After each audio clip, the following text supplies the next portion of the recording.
और आप देख रहे हैं न्यूज इंडिया टीवी 24। आपको बता दें, जिलाधिकारी सोनिका की अध्यक्षता में ऋषि पन्ना सभागार कलेक्ट्रेट में जन सुनवाई का आयोजन किया। जन सुनवाई में 105 शिकायतें प्राप्त हुई।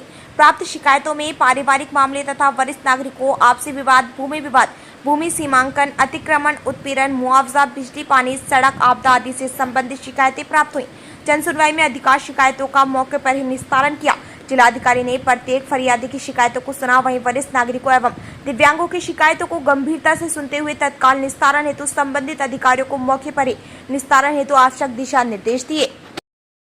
रजिस्ट्रार ऑफिस का एक रोल हो जाता है, कब्जे का अलग रोल हो जाता है, क्योंकि हमारे जो रिकॉर्ड्स हैं उनमें प्लॉटिंग या किसी स्पेसिफिक एरिया का मेंशन नहीं होता है। वो जो बंदोबस्त हुआ उसके बाद के जो रिकॉर्ड्स हैं वो चल रहे हैं। तो कब्जे के टाइम पे पटवारी को बोला जाता है कि वो जाके वहाँ पे देखे, लेकिन जब तक रिकॉर्ड्स में, क्योंकि हमारे पास बहुत ज़्यादा क्लैरिटी नहीं होती, तो हम रजिस्ट्री के बेसिस पे ही दिलाते हैं। तो वहाँ पे फिर थोड़े इश्यूज आते हैं, क्योंकि लैंड उतनी नहीं होती तो फिर जो एप्लीकेंट है वो संतुष्ट नहीं होता, तो वो हम मौके पर ही जाके फिर इसका निस्तारण होता है।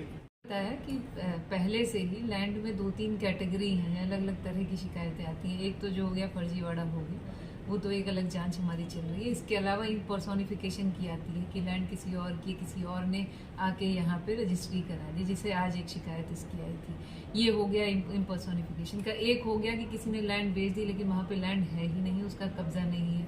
अब वो कब्जा लेने के लिए यहाँ पे आते हैं कि कहाँ हमारी लैंड है।